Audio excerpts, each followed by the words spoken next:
Good morning, everybody. This is our new ERCI webinar. The topic is Next Generation Audio Experience for Railway Passengers. My name is Lutz Hübner from Berlin Partner for Business and Technology. We are one of the 18 member clusters of ERCI. Coming to the next slide, what is ERCI? The European Railway Clusters Initiative, the leading meta cluster for the rail sector in Europe. We are 18 innovation-driven and rail-related cluster organizations, and they are on our ecosystems. We are operating in 17 European countries, inside and also outside the European Union. Yeah, we have about 3,100 member companies and about 500 universities and research centers. The majority of our members are small and medium-sized enterprises, and that is our main service to them, supporting them in supporting them in finding partners for research and development activities, discover new market opportunities, enhancing their visibility on international level, discussing with them innovation topics due to our task forces like cybersecurity, multimodal logistics, green and sustainable mobility, and to exchange information on our networking opportunities like these webinars or workshops, networking events, fairs, and business trips. You will find some examples later on. And our main event of the year is the annual ERCI Innovation Awards. It will take place this year in September during the InnoTrans. For sure, the application phase will be earlier. You will get some information on that later on. Yeah, so one example on our activities of the ERCI Task Force Green and Sustainable Mobility. This task force analyzed, describe, predict the central role of the rail sector in the transition to environmental friendly transport and mobility, and as well as its combination with other modes of transport. We want to know what is sustainable for your companies. Therefore, we designed a very short questionnaire. You need only 3 to 4 minutes to answer them, only 3 questions. And if you are ready to answer this questionnaire, you might follow this link, and all links you will see here in our general presentation, you will find also in the chat. Yeah, you can find the European Railway Clusters Initiative everywhere, for sure, at the web, at LinkedIn. For sure, you can write us an email. And yeah, that leads me to the agenda of this webinar, or of nearly every webinar we are conducting. After welcome and introduction, you will hear 2 inspiring presentations covering the general webinar topic, followed each by some questions and answers. And at the end of the webinar, you will find some news from the ERCI network on ongoing projects, on funding opportunities, and on next webinars and events. Starting now with the first presentation. And the first presentation comes from Dr. Diane Hirschfeld from Voice Interconnect. And Diane Hirschfeld's passion is dedicated to speech enhancement and excellent speech quality in digital industrial communication products. After her education in information technology and engineering in Dresden and Grenoble, she completed her PhD in acoustics and speech communication at the Dresden University of Technology in 2000. Since 2001, she is CIO,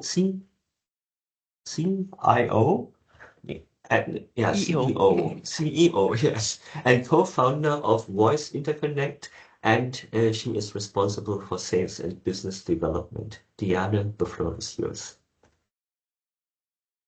Yeah, Hübner, thank you for the introduction. I hope everybody sees my presentation now. I'm really excited. Not at the No? moment. Okay. I'm sorry. Then another. Yes. Okay. So now everything works, I hope. Um, I'm really excited to take you on a journey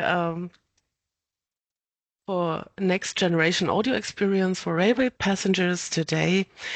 And that's why I start. So,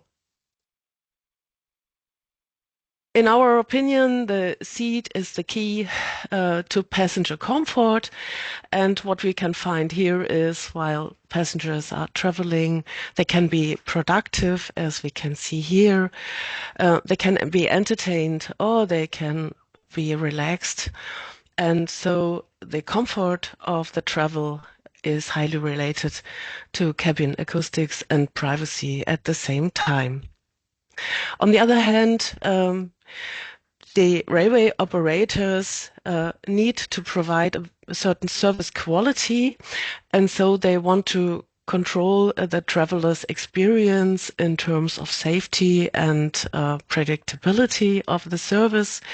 And so they are providing dedicated information and communication equipment, as we can see here. So the classical passenger information system to transmit real-time information about connections, about transfers, and also emergency equipment. And all these measures are meant to communicate to the passengers, to entertain passengers, to inform passengers, and to protect them on their journey. So, what we find in practice, so far the theory is like this.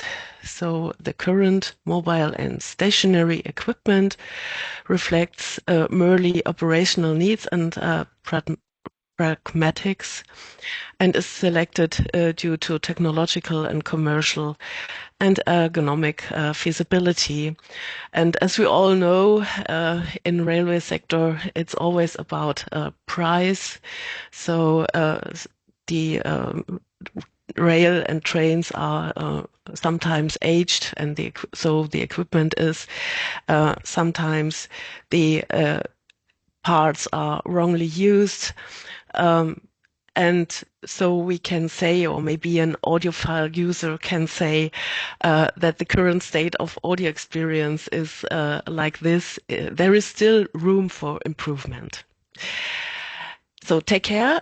Now it's getting loud. I just say it. So that's the environment.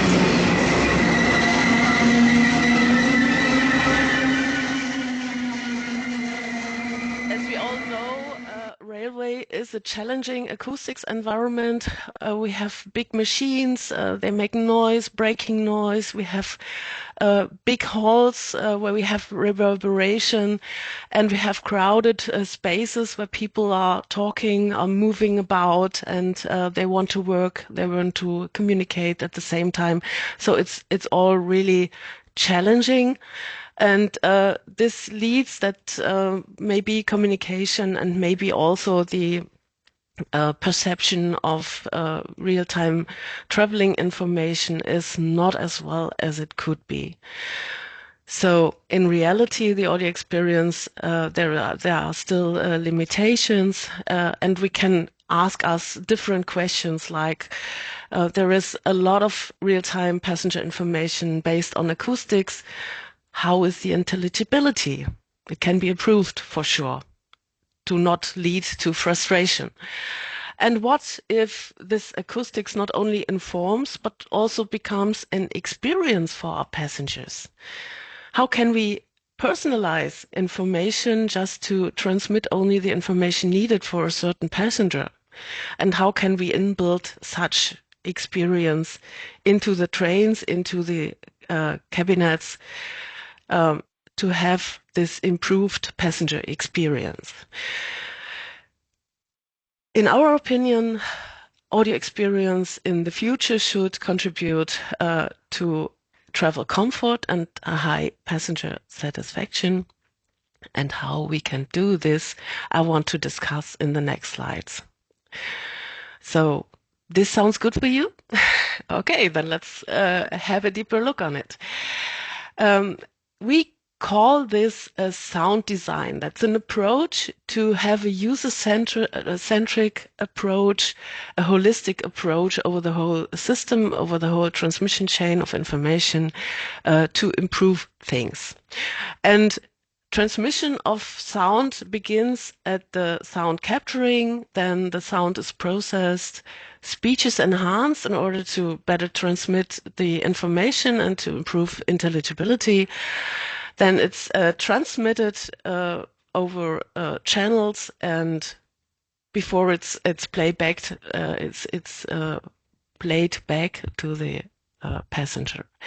And this whole situation is subject to optimization in order to get things done in a good quality and in order to improve the passenger experience. And that's what we do for nearly, for now, 25 years. We are experts in acoustics. We are technology providers for speech enhancement algorithms. We deliver solutions made out of such algorithms, and we support our customers in acoustic optimization of the environment and of the whole solution. And that's what we call a sound design. So in the following slides, I want to pick some of the pieces here and explain what we mean by sound capturing, by improving sound processing, speech enhancement, and so on.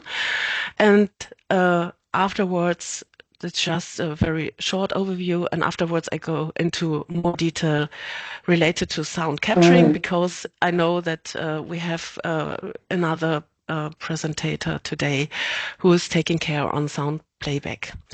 Okay, then let's go, starting with the sound capture. What can be done to improve sound capturing? Our proposal is to use beamforming and microphone arrays. That's a combination of a small hardware microphone array and software. Here we can see 4 microphones placed on this small compact microphone array. And what is happening, these microphone signals are combined by software in order to enhance the voice. And the characteristics of such microphone arrays is there is a very strong sensitivity in one preferred direction where the voice is being picked up, and to the other directions we are doing suppression of lateral incoming noises, for instance, and so we can enhance the voice signal and suppress the other signals. So that can be controlled by software, by the way, so that we not only have characteristics in a special direction, but we can turn this sensitivity direction to other angles like depicted here. Next, opportunity to improve speech quality and audio quality is speech enhancement. We can do this by algorithms. And as we see here in hands-free use, we have always loudspeaker and microphone. And in hands-free use, this loudspeaker signal is transmitted through the room and then picked up by the microphone again, and leads to a disturbance of the near-end speaker signal, which is preferably transmitted to the far end. And what is more, there are still noises also added to the microphone signal. And we have different adaptive filters like the acoustic echo cancellation and the noise reduction, which estimate the part of noise and echo in the microphone signal and subtract the noise components then. And this leads to improved intelligibility. We can reduce reverberation, we have the risk of howling reduced, and we can filter out noises and enable natural interaction by full duplex double talk situations. Okay, so next step in the relation to sound playback, there are also algorithms improving the user experience by suppressing noises, by suppressing environmental noises. And I think everybody of us already knows active noise cancelling, which is currently applied in headsets and hearing devices. And it works like this. It collects ambient noise by a separate microphone, and then this ambient noise is phase inverted in the device by algorithms and then added to the loudspeaker signal, and thereby it's canceling out the environmental noises in a loudspeaker signal, and only the music or information, speech is being transmitted to the user. The environmental noises is blended out. So this works for calming the environment. This works, for instance, in some applications. We can imagine some ceiling panels which are made to block out traveling noises or machine noises from the journey and to calm the cabin environment. And we can imagine some smart headrests which create a local sound zone around the head of the user, because active noise cancelling unfortunately only works in a very small environment, so we have to know where the ears of the passenger are situated.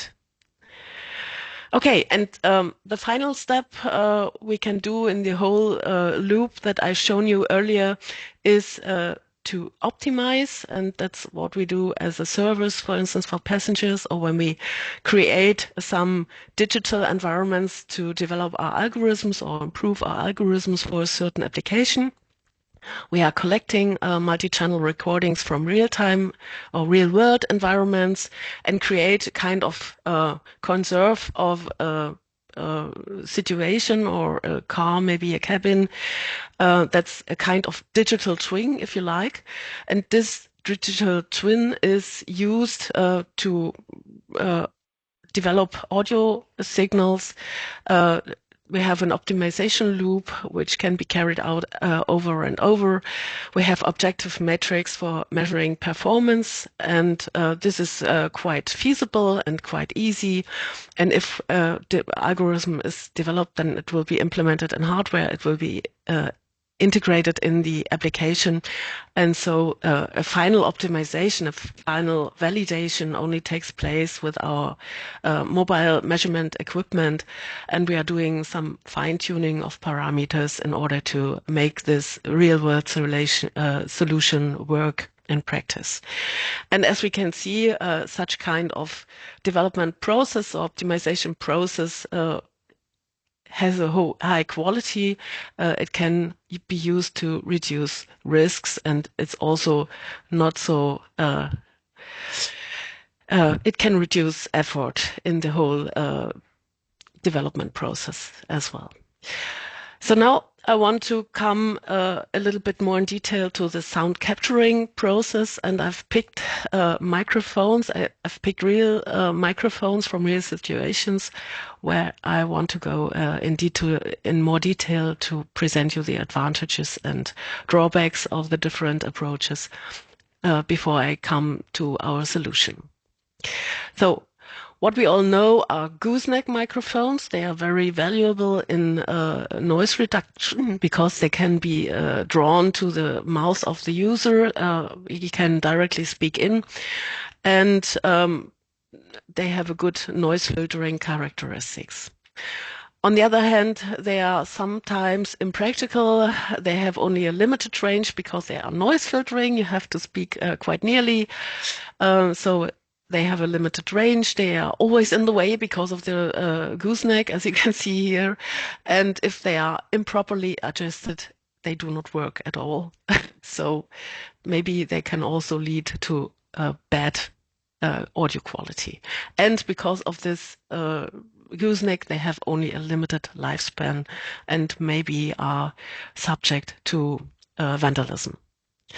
The next approach is a headset-based approach. So in such kind of control center situations, they give the best possible speech because they are directly placed beneath the mouse, and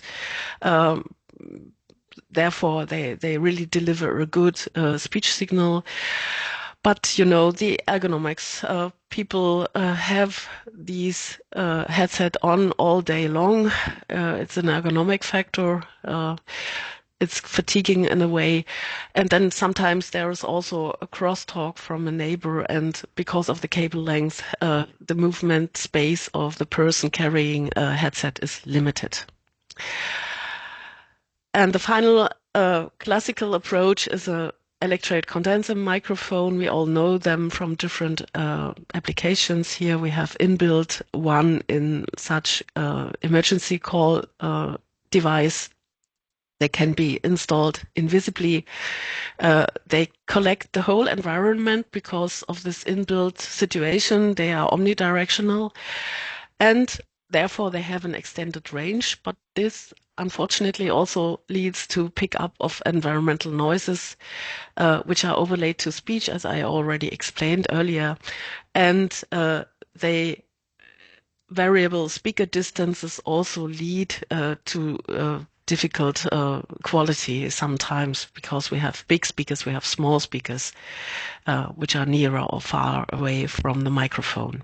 So it rests the question, how can we combine all those advantages of the different presented approaches and noise suppression performance? And how can we win flexibility? How can we take care on a good ergonomics? And our proposal would be to really apply smart microphones. And I want to introduce different microphone approaches to you in the following slides. So first of all, again, this compact microphone, 4-channel microphone, it improves the speech quality in the preferred direction and does a lateral noise suppression. And the directivity, as you can see here from the cockpit of this vehicle, can be controlled by parameters. Because it's planar, it can be integrated in different devices, consoles, in the ceiling, for instance, of a vehicle, and it can lead to very innovative designs. The next array approach is an omnidirectional approach in a way, but equipped with the possibility to localize speech sources in a room, and with multi-beam functionality to steer directly to the position of a speaker in order to control the sensitivity and only pick up the voice of the speaker. And then by post-processing, the loudest source, for instance, is transmitted to the far end. These kind of devices can be used for cabin monitoring, or maybe also as an emergency sensor in automated trains. The next approach is quite flexible. We have a distributed microphone array consisting of such small devices, a single microphone connected by an automotive audio bus. The A2B bus, maybe sometimes or somebody of you already know this kind of bus. It's based on a 2-wire connection, and it can be up to 40 meters in range. And so we can place the microphones wherever we want, just around the driver, for instance, and the post-processing platform is installed in the driver's console. And I now show you in this downward situation the working principle. The beamforming detects the direction of speaking, and because it can do so, it can also do optimal speech enhancement. So we gain a high flexibility. We have always a consistent speech quality, and that's what we are looking for in such environments. Another bus-based microphone array is the ProSound microphone, which can also be connected by the automotive audio bus. And it is an outdoor microphone which can be placed at different positions at the skin of a vehicle. It can be used for localizing sound events. Has a AI-based sound post-processing, and it can be used for environmental detection and hazard detection in the future. So just to sum up, we have different system concepts for microphone arrays. We have on one hand compact arrays, which have already embedded processing and which deliver either an analog or a digital audio signal based on USB, for instance, in this case. And we have distributed arrays which combine microphones connected by a digital bus and an audio processing platform where the audio algorithms are all included. And those embedded platforms have an Ethernet connectivity and are an audio device in a way.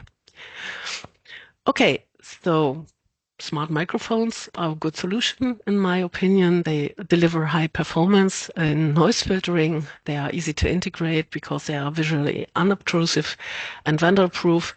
And they are easy to use because they have improved ergonomics and adapt to the user. To come to the end of my presentation, how could the future of passenger experience look like then in railways? In our opinion, the seat is the center of a passenger comfort. Maybe in the future we have sound cocoons that cover the experience of the user and create some individual environments that can block out external noises, environmental noises. They can safeguard privacy and they can lead to more passenger comfort and satisfaction. With these words, I want to conclude my presentation. We have created some preparations for you, experience the power of acoustics of these microphones. You can find them in our shops, and we are really looking forward to discussions and to more ideas how to apply them. Thank you very much. Yeah, thank you. Sorry, thank you, Liane, for your very interesting presentation. Yeah, coming to some questions, we pre-prepared and having them from the chat. The first one is the small compact microphone also has an analog output signal. Can this be used as a like-for-like replacement for standard microphones? Yes, that's how we meant them to be applied. So they can exchange traditional ECM microphones because they deliver an analog audio signal. On the other hand, they need power supply because they have the processing inside. So take care about this. And if you apply it via USB interface, you can also provide an audio interface for devices which have no audio so far and which have a digital transmission path, which is quite robust against external EMC disturbances. All right. I had one small interruption in your answer. Maybe it was only me. Let's see for the recording. Second question, is there a difference in collecting voice according to the used language, Italian, English, German, and so on? For communication and for public address, I think all languages are equal in the sense that they are acoustic signals.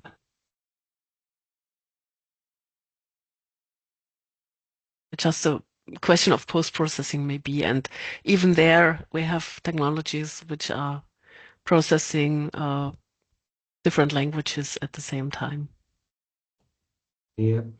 Next question, could you explain in a little more detail how you would use the ProSound microphone for hazard detection? That sounds like an interesting concept. Yes, so as I already presented earlier, these microphones are connected with the automotive audio bus and are connected to a post-processing platform, an embedded platform, where the AI algorithms for object detection and maybe sound processing are implemented. And yeah, for instance, you could detect some events which are related to a sound source on the tracks, for instance. You could detect persons maybe in the range in a arranging situation in the station, persons on the track which can maybe call out for automated transport systems. So there are different options that you can imagine. Mhm. So I have another question here from the chat. Sound cocoon is something that I would see as a need to generate private areas in a large capacity carriage. The question is coming from Germany or from Austria, Großraumwagen in German. Is this something that is really already feasible or will be feasible in the future? This approach is already used in commercial vehicles, for instance. So big vehicles that create a lot of noise, which can be very stressing for the driver. And you can use ANC, for instance, so active noise cancelling, as I introduced earlier, to suppress the environmental noises. But since this is only feasible in a limited frequency range, it's also limited to a very small optimum place where this noise suppression occurs. So either you have a very fast camera detecting the position of the ears of the person in order to filter the noise in this place, or you have a certain defined area where this noise suppression occurs. It may be feasible, and maybe in the future we even have better loudspeakers and better processors and better, smaller microphones in order to make it more feasible for a wider area. So currently, free field acoustic noise cancellation is quite difficult to do. Yeah, thank you for this answer. This should have been sufficient to the person which asked the question, and after checking the chat again, the question came from Austria. So no more questions at the moment from the chat. For sure, you could still use the chat for further questions to this first presentation, but also to the second presentation. To introduce the second speaker, I will give the floor first to my colleague Kat from Ray Forum, and then we will see what happens. Thanks, Lutz, and thanks also to Diane for an excellent presentation. I am Kat Appleby, the Membership and Engagement Director for the Rail Forum, one of the ERCI clusters based in the UK. We have just under 400 members covering supply chain, customers and stakeholders across rolling stock, infrastructure, freight and light rail. And I'm delighted to introduce our second speaker today. Jonathan Hoskin is the Business Development Manager for the Specialist Solutions team at Ampetronic. With over 16 years of experience across system design, customer support and technical sales, Jonathan has played a key role in advancing next generation assisted listening technologies and supporting industry partners in delivering high performance, user-centered solutions. Ampetronic is a global leader in assistive listening technology, specialising in the design and manufacture of audio induction loop systems, and now pioneering Auracast based solutions. Since 1987, the company has been committed to improving accessibility for people with hearing loss through high quality, reliable systems backed by expert engineering support and industry leading warranties. A member of the Olvida Group, Ampetronic develops solutions that deliver genuine benefit, ensuring inclusive, clear communication in public spaces around the world. Ampetronic also took part in last year's ERCI Innovation Award, where they were a regional finalist. And a shameless plug, which I'm sure Lutz will do later, just to say that the ERCI Innovation Awards will shortly be opened across the ERCI clusters, so do keep an eye out for that. Jonathan, the floor is yours.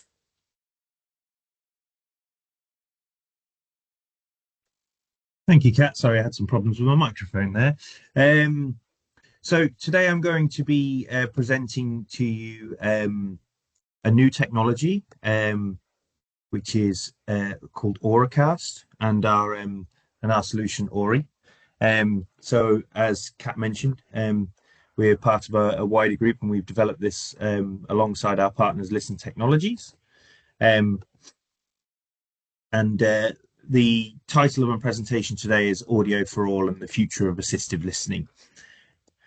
So first of all, we're going to start off with an introduction, why assistive listening matters.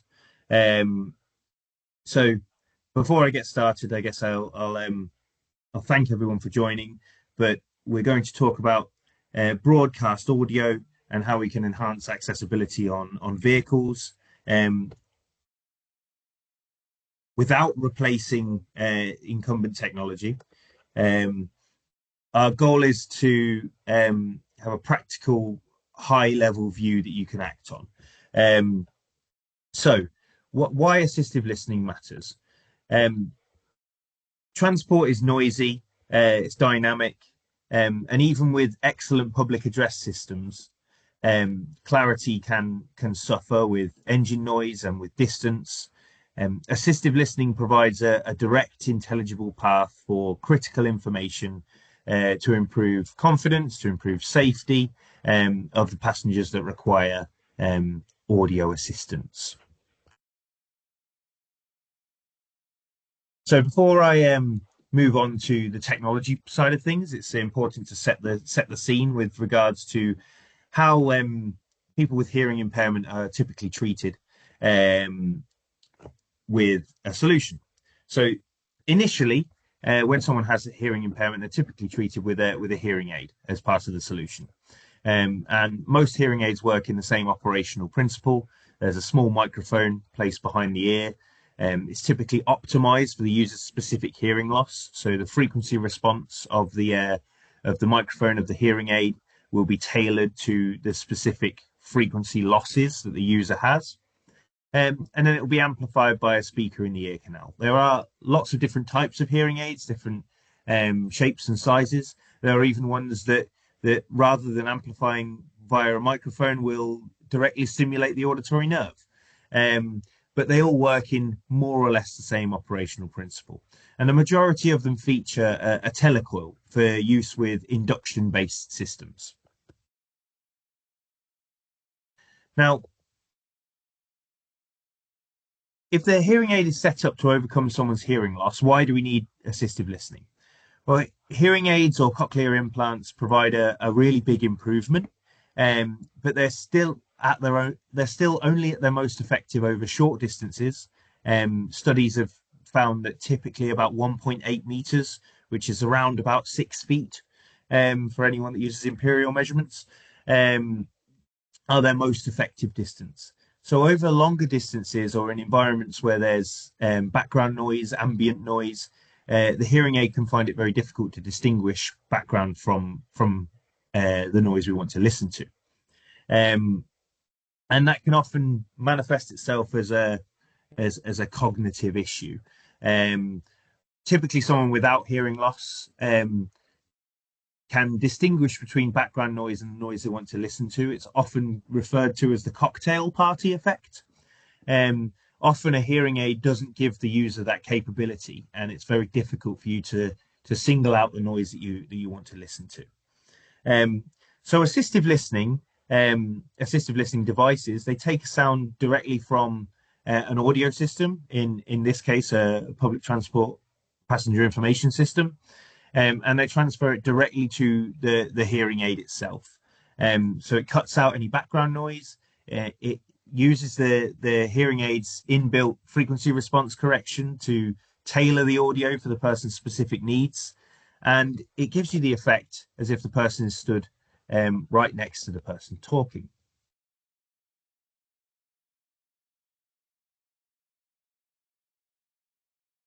Now, induction loops are still the only direct to hearing aid technology with mass adoption.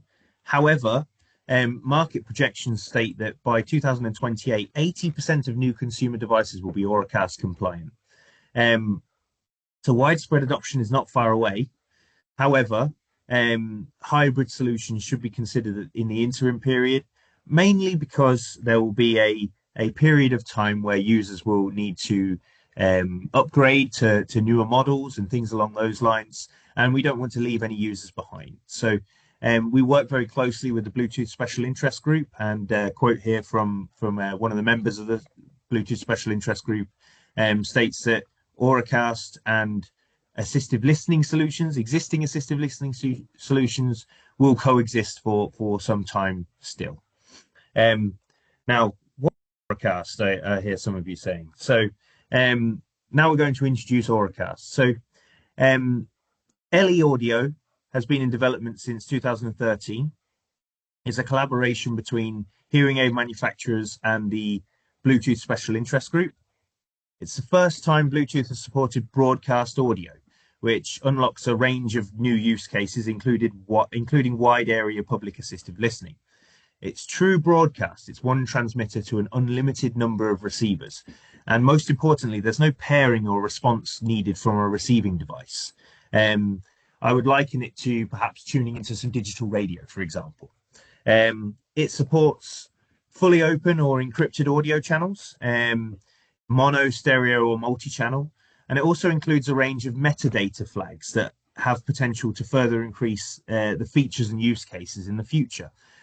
So one of those metadata flags is the ability to tell the receiver that there will be audio present soon, which then allows in the user's operating system to prioritize an Auracast stream over perhaps something else that they might be listening to. We could talk about that in a bit more detail later on. Auracast has very high range potential. In some scenarios, you can get well over 100 meters of broadcast range. And as I mentioned in my previous slides, it's being adopted on a much wider scale with consumer devices in both transmitter and receiver, increasing accessibility for all. So importantly, Auracast will be available in users' smartphones, earbuds. It already is available in a number of smartphones and earbuds on the market, as well as hearing aids. So it's important to look at this as not just assistive listening, but audio for anyone and all that have an Auracast endpoint, which will be almost every new device from 2028 onwards. So why was Auracast developed? Well, as I mentioned, it's a collaboration between hearing aid manufacturers and the Bluetooth Special Interest Group.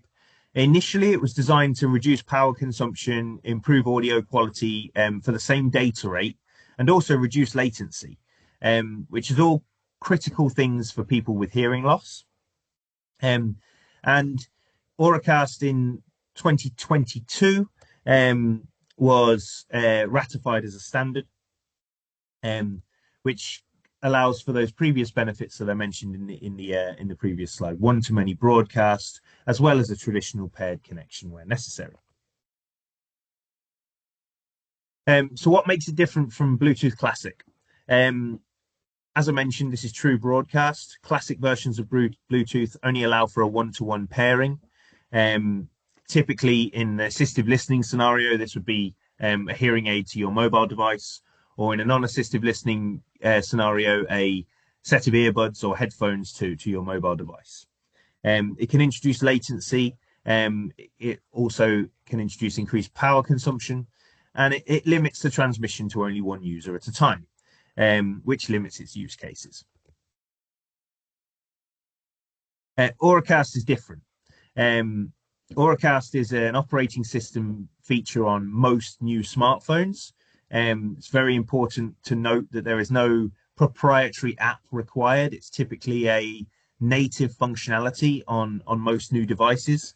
There are a huge number of consumer devices on the market that are Auracast compliant now. Just to note, when we launched Auri 2 years ago, there was less than 100 consumer devices on the market. Now we're over 300 consumer device models on the market that are Auracast compatible. And the user base is significantly larger than induction loop alone, traditional assistive listening alone. It is anyone that has a consumer device that is capable of receiving Auracast, which gives a higher return on investment because it's not just limited to those hearing aids. And it can be used as a way to reduce social stigma. It's a bring your own device technology. You don't need to have any additional proprietary technology to be able to access this audio. And it unlocks potential for a number of different types of installations around the world, with transportation being one of them. So how does this work with third-party receivers? In most cases, a receiving device like a hearing aid, a pair of earbuds, a hearing aid, a pair of earbuds or headphones, they don't have a suitable interface to allow a selection of a broadcast, let alone entry of a password if encrypted. This is why the Auracast specifications define a broadcast assistant role. This is likely to be a smartphone in most cases, but it could be a smartwatch. And in some manufacturers, it's even built into the charging case of the earbuds. The assistant's only intended to provide the user with an interface and then pass the connection details, I should say, to the receiving device. Once connected, the audio is sent directly to the receiver, which again reduces the overall latency of the system. It's a direct connection with a hearing aid, headphone, earbuds, or any device that you're using as a receiver. There are two ways a broadcast assistant can work. The most common case is the assistant supports Auracast. So we'll call this the Samsung model at the moment, because these are the widest adopters so far. It's built into the operating system, the Bluetooth operating settings. It allows control of different products without downloading any proprietary apps. But it is limited to the smartphones that are Auracast compatible. Now there is another model, which in this case I'll call the Sennheiser model, because this is the approach that Sennheiser have taken with their devices. They have an app that delegates the scanning to the Auracast compatible headphones or earbuds. It means that it can work on a wider range of devices, and it's backwards compatible with older devices, because the app communicates with your receiver via Bluetooth Classic, and the receiver then communicates with the Auracast transmitter via Auracast.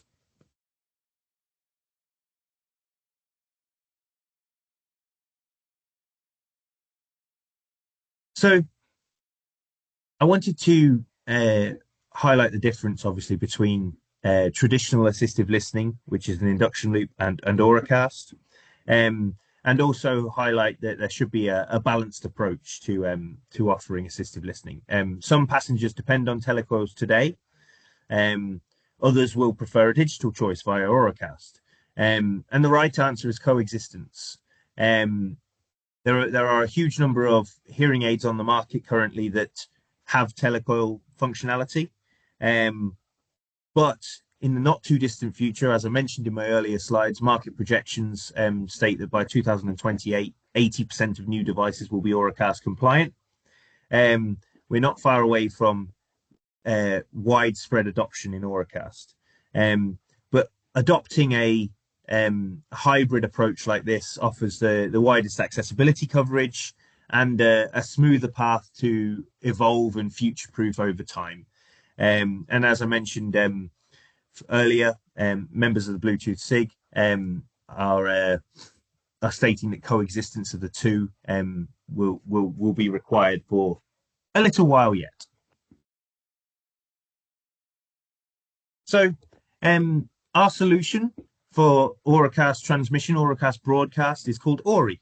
Auri was the world's first professional assistive listening Auracast broadcast solution. It was released more than 2 years ago now. It offers true one-to-many broadcast, it's low latency, and it offers the ability to deliver audio to hearing aids, earbuds, headphones, smartphones, and dedicated receivers, which in result gives you a scalable, device agnostic, so non-proprietary is probably a better way of putting that, user experience built for real world installations. And why is Auracast relevant for rolling stock? Well, it offers a seamless onboard listening experience for hearing aid users, but also users of any Auracast compliant device. It supports announcements, multi-language, and audio description. It's future-proof versus analog loop systems where new hearing aid models may omit the telecoil, but may include an Auracast receiver. There is increasing OEM and operator demand for digital assistive audio. We're already seeing RFIs and RFQs in the marketplace.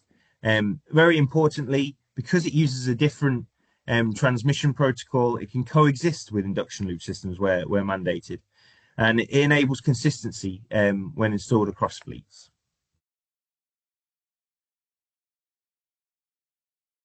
So in terms of what we're developing, we are currently in the process of developing a rail-specific Auri unit, and high-level system architecture will be as such. An active head end, which will control your main processing, will connect to the PA-PIS system, and remote radio units, which will be installed in the saloon, broadcasting the Auracast audio. It can scale from single vehicles to full fleets and works with existing workflows, essentially.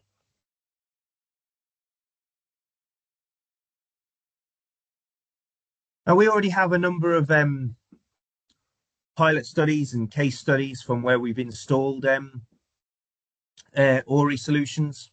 One that is probably most relevant to today is our installation at Bristol Temple Meads. It was the world's first Auracast-enabled railway station. We installed our Auri TX2D transmitters across the ticket hall, the concourse areas, and 3 platforms. It was used for announcements, for platform alterations, announcements of trains arriving. And we worked with a number of organizations to assess the impact of the system. So the RNID is the Royal National Institute for the Deaf in the UK. And we're developing similar trials across the world. So if anyone here is interested in developing a trial in their country or in their environment, and please let me know. We'd be very happy to support that.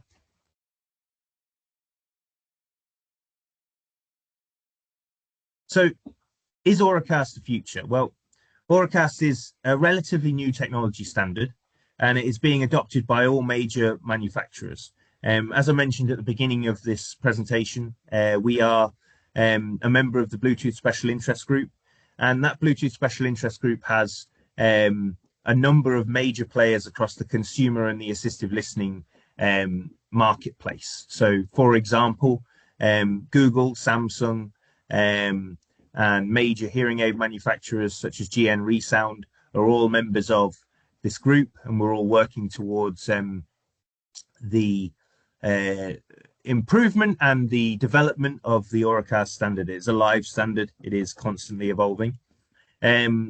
the number of compatible Auracast devices on the market is growing. It hasn't been universally adopted yet, but we're not far away. As I mentioned earlier and have mentioned several times, 2028 is really the period where we'll start to see much wider spread mass adoption. But we are already seeing a huge number of consumer devices on the market that are Auracast compliant. It will take some time for hearing aid users to update their devices. Anecdotally, it takes approximately 24 months on average for a user to update their smartphone. A hearing aid is much longer adoption rate. It typically is somewhere between 5 to 7 years. The Auracast standards are still being developed. There are a number of very exciting developments that are taking place with the Auracast standard at the moment, and things that will make the functionality of Auracast even greater. And the great part of being a member of the Bluetooth Special Interest Group is that we can develop our broadcast device, our transmitters, to meet those changing standards before they're available in the marketplace. Now, at the moment, we are working on consistent and simple methods of connection. So currently, there are QR codes available in the standard. NFCs for joining will become available soon. But what we're looking to achieve in the not too distant future are things like low energy Auracast beacons that will notify you when there is a transmission present, which is an operating system change in the smartphone devices. So that's a little way off in the roadmap. Now, all in all, we want all users of assistive listening to have an equitable experience, and we expect there to be coexistence of multiple technologies in the not too distant future. But I suspect in the next 5 to 10 years, Auracast will become the de facto solution for audio broadcast in a number of applications. So that brings me to the end of my presentation. It should have given you a good overview of the important concepts, what we're developing, the roadmap of Auri. But if you have any questions, please feel free to ask them now. And if anyone wants to get in touch with me directly to discuss a trial, for example, or any more demonstrations, then please feel free to do so. Thank you. Thanks, John. That was excellent. Really, really interesting, and some really good detail there to help everybody understand a bit more about Auracast. So some questions, as is the norm, which I'm going to start with, and hopefully any more that come into the chat, please do pop them there for us to pick up in a second. So John, what types of venues or transport environments benefit most from Auracast today? Well, almost any venue really can benefit from Auracast today. At the moment, environments where users will be regularly in attendance will probably benefit the most from Auracast, because the connection can be made once, and then it's very easy to reconnect every time you re-enter that environment. So commuting environments would be extremely beneficial. But because, as I mentioned in my presentation, the adoption rate is rapidly growing, the advantages of Auracast are increasing day by day, and it's starting to become almost as prevalent as induction loops in some environments. So some marketplaces like Australia, for example, have become very early adopters of it, and we're seeing some very interesting applications for it already. Oh, fantastic! That's excellent, especially to see some of the markets really embracing it. Next question: how does Auracast improve the experience for passengers or visitors compared to traditional hearing loop systems? One of the keys is audio quality.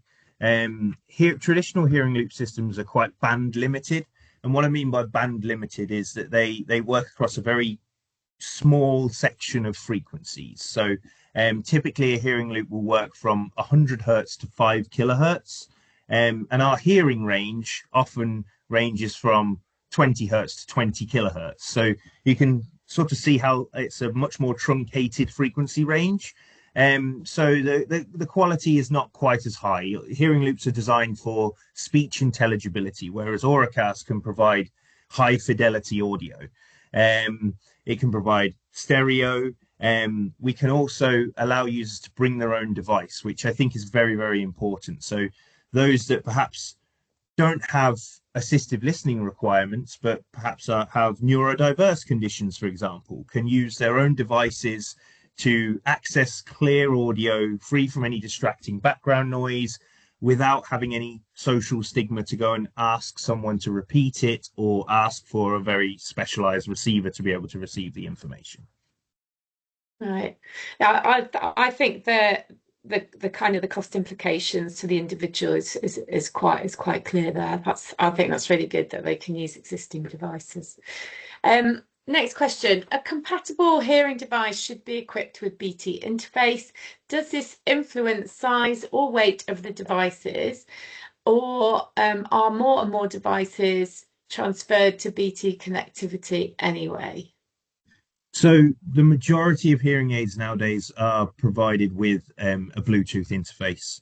The beauty of Bluetooth low energy audio, which is the standard that Auracast is based on, is that it has much lower power consumption than traditional Bluetooth Classic. And battery technology has moved on significantly in the last few years, so that the power drain of a Bluetooth connection is negligible now compared to what it might have been 10, 15 years ago. So we're now seeing that the majority of hearing aid devices are moving towards that Bluetooth low energy audio concept as opposed to Bluetooth Classic. They may have both. That tends to be the way in which hearing aid manufacturers are moving. But I guess one of the other things that's worth noting is that a traditional telecoil equipped hearing aid, a telecoil has to be in a certain orientation and be of a certain size to receive a good magnetic field from an induction loop system. An Auracast receiver is significantly smaller and doesn't have the same orientation and size constraints that a telecoil has. So the hearing aid manufacturers are rapidly moving towards Auracast receivers over traditional telecoil for that very reason. Yeah, makes perfect sense. Some questions that have come in from the chat, so please encourage you to put some additional questions in if you've got them. How many Auracast senders are needed for satisfactory area coverage? That's a really good question. So it does depend on the environment. So one thing that I neglected to mention in my presentation, which I should have mentioned, is the frequency component of Auracast. So it works in the ISM band, the Industrial Scientific Medical band. It's 2.4 gigahertz. Signal can be affected by thick walls, for example, by metal component. In most cases, you would find that one of our current transmitters covers approximately 50 to 70 meters. However, in a train carriage, that might be truncated because there's a significant amount of metal. So in our high-level architecture, where we talked about the remote radio units, we would expect 2 remote radio units per vehicle to ensure adequate coverage across a carriage saloon. Okay. And just following on from that, can the range of Auracast also be limited? Yes. So part of the Auracast standard requires the change in output power. So you can actually pull down the coverage to a smaller area, approximately around 2 meters squared, something along those lines. And also, depending on the country you're in, there are different power requirements. So in the US, you are allowed about 10 dB more power output than you are in Europe.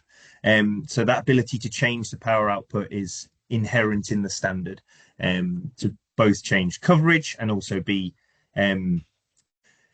region compliant. Oh, excellent. Oh, that's really handy. A final question, unless anyone has wants to put one in the chat. What do I have to do as a provider of an Auracast audio channel, for instance, in kiosk systems? So typically we need to have a clean input into the system. So Deanne's presentation earlier, which was talking about array microphones and things along those lines, was absolutely perfect for answering some of these questions. A clean input which is free from background noise is extremely important. But typically the Auracast broadcast device, so our transmitter, will accept analog audio inputs, will also accept digital audio inputs. At the moment, we're working on an IP audio standard, but we also have a voice over IP SIP input available as well. And if you're delivering in a kiosk system, an Auracast solution, what you would probably want to consider is the connection methodology. So a QR code for connecting to the right Auracast broadcast would probably be suitable, or an NFC. And once you have that, the user will be able to either tap the NFC, scan the QR code, and then they will be presented with the available channels that are available on that kiosk system. So the only other thing that would be worth talking about is obviously the antenna. You wouldn't want to have the antenna inside your kiosk, which I would imagine would be aluminium or stainless steel, a nice Faraday cage. You'd probably need to have a window for the antenna as well. Excellent. Well, lots of detail there, and hopefully lots of food for thought for our delegates on the call today. I don't see any other questions in the chat, so I'm going to wrap up this part of our session. So, Jonathan from Ampetronic, thank you very much. Excellent presentation, and I will now hand you back over to Lutz. Thank you. Yeah, thank you also for my side, and thank you very much for all of these interesting questions. And for sure, if you have some further question, you could still use the chat function for your questions. We will collect it until the end of the webinar. And now we are going to collect your feedback from this webinar. We rearranged the questionnaire slightly, and for us it is of most interest what topics are important to you, which should be a part of one of our next webinars. And for sure, maybe you are yourself interested to present your innovative solution at one of our next ERCI webinars. You are kindly invited to indicate this into this questionnaire as well. So yes, each webinar is recorded. Also, this webinar, you will find the recording of the webinar at our YouTube channel. It is the YouTube channel of the Former Stars project. We are going or working on to rename it, but for the time being, you will find all the recordings there. All the links of this presentation you will also find in the chat. So the next topics, we have not planned a webinar so far for the next days, but we have indicated already some available dates. The next ERCI webinar could take place on 15th of April, for instance, and we have a list of topics connected with one of our task forces, and also with suggestions from each cluster, as well as from applications of the last ERCI webinar contest. And we will find a good match quite soon, and then we will offer you the next ERCI webinars, for sure, after the Easter break. And for sure, you will find all the information on the ERCI webinars at our website. So what about events? There is, I already mentioned the ERCI Innovation Awards. Each ERCI member cluster is free to have to perform a national or regional pre-selection for the ERCI Innovation Awards. At the moment is available the link to AC Styria in Austria. They will have a regional level, and other clusters will have it as well. So please contact your cluster which you are a member of and ask them what to do for applying for the ERCI Innovation Awards.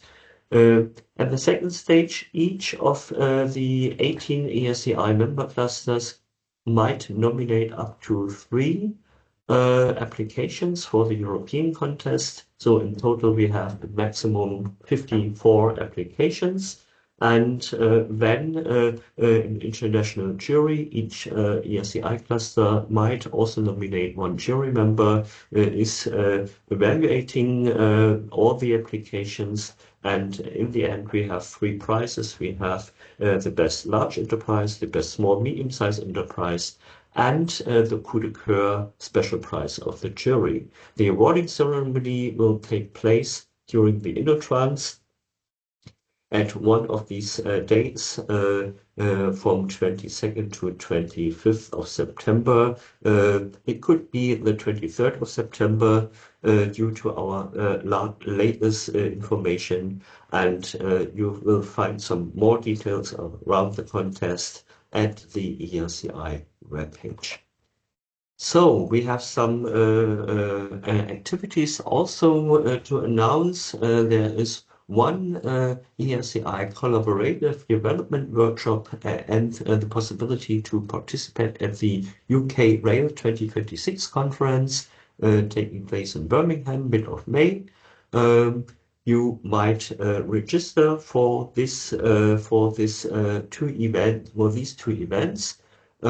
And you will find here the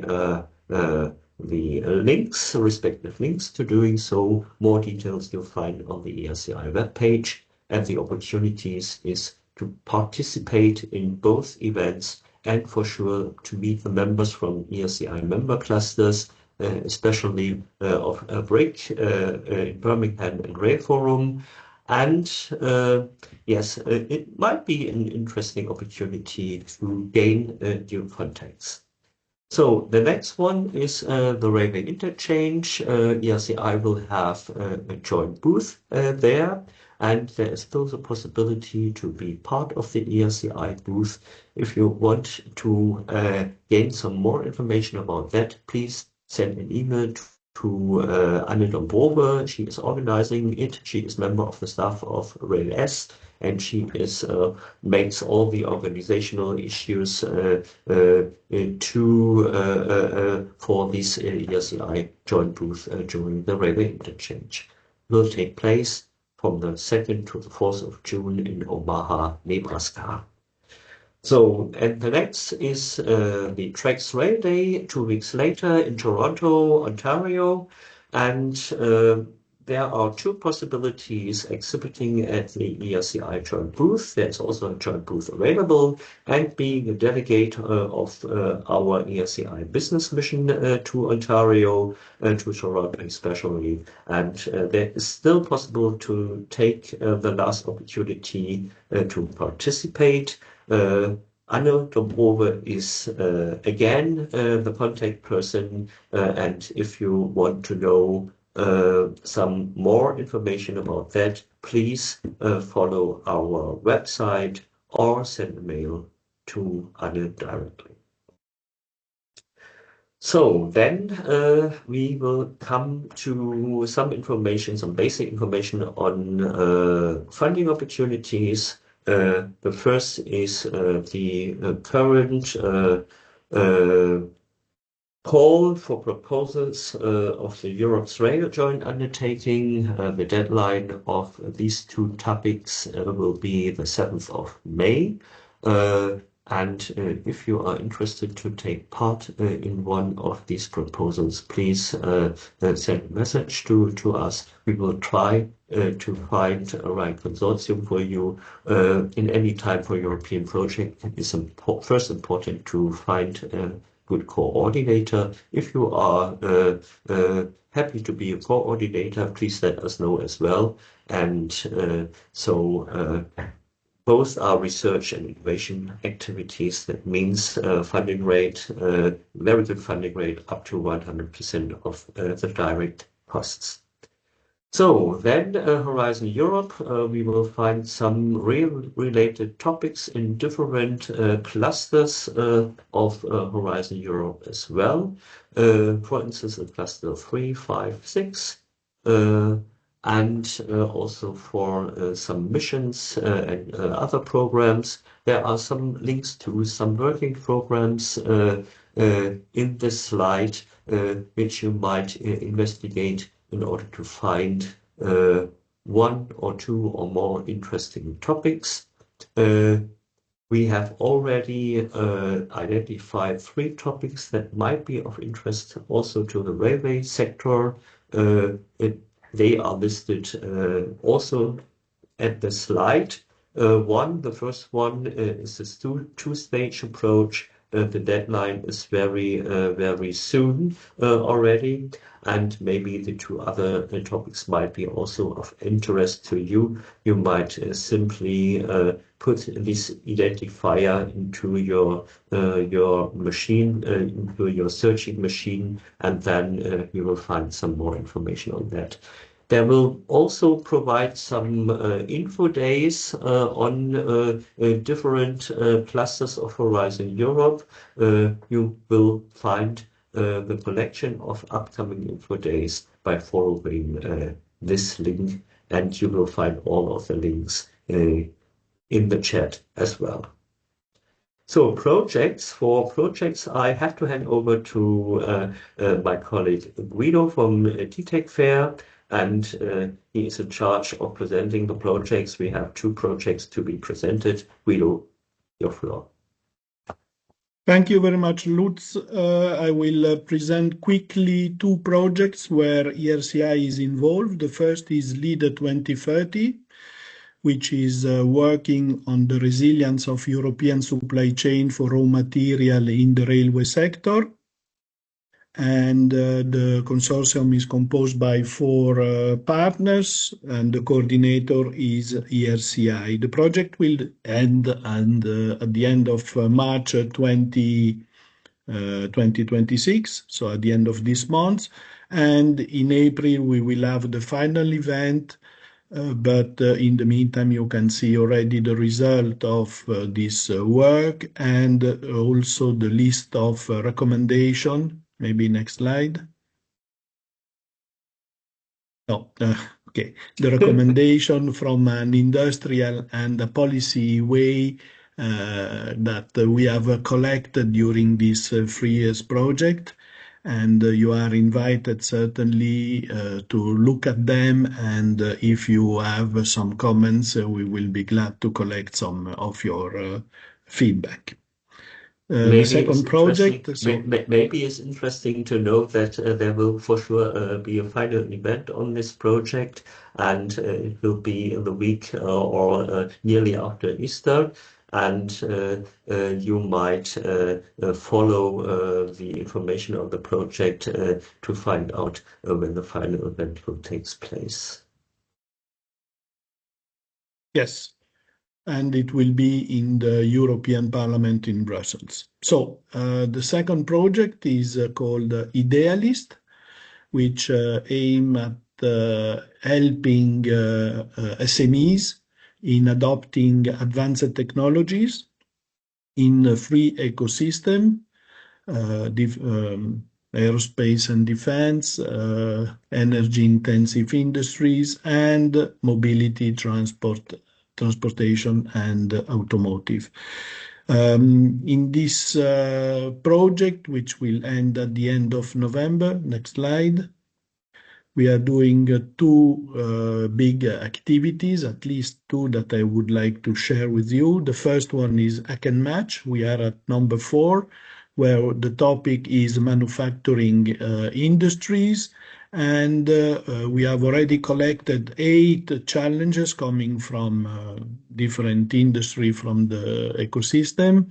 And we are looking for call for solution, applying new or at least advanced technologies concerning manufacturing aspect that could be helpful for those who have listed those challenges. So you are all invited to through the link going to see what are the challenges, and if you have a proposal to fill the form, and then we will have the 1st and 2nd of April the real I Can Match, which will be online, where we try to put together challengers and solution providers, and the final goal is oriented to business clearly and improving the resilience of European SMEs. Next slide. The second kind of activity that we are doing in this Idealis project is called LEX, Learning Expedition, and the next one, the 5th and the last one, will be mid of June in Nantes, and it's oriented on additive manufacturing and hybrid processes. For more details, look at the link that is posted in the chat. There is an advantage for the SMEs because we are covering part of the expenses with a voucher of 500 euros lump sum for SMEs. This is oriented for SMEs. It will be a very interesting opportunity for all the companies, because even if we are in the railway, we here in ERCI, we will have a look at what is happening also in aerospace and defense. There will be some site visit like Airbus and other. So through the hyperlink, please go and see if this could be of your interest. There will be a limited number of places, but we are interested in promoting this because we think that it's a good way also for SMEs and companies to present themselves in a pitch session, and then to have a discussion during 1.5 days on the 10th and 11th of June. Okay, next slide. So, I leave you we have to conclude. Normally I announce the next webinar. You know that we have not webinar fixed, probably on 15th of April. So I put again the link into the chat where you will find or keep updated on the next ERCI webinars at the ERCI webpage. And then I'm repeating my request to fill in the questionnaire to give us some inspiration for future topics, for your topics. For new presentations, are you kindly invited to present yourself, and we promise that we will engage to construct an interesting webinar to all of you.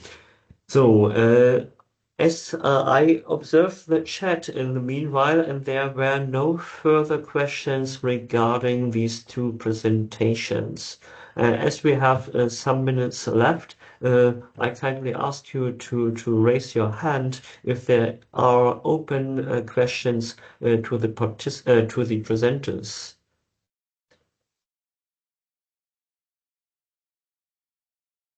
That seems not the case so far. You will receive a follow-up email with a link of the recording of this webinar and our presentations, the general one, as well as the two presentations from our speakers. please give us some days left in order to arrange all in the proper way. I wish you a very nice day. And as we see not before Easter, also a good Easter time, and see you soon at our next ERCI webinar. Thank you for your attendance. Thank you for your attention, and see you soon. Bye bye.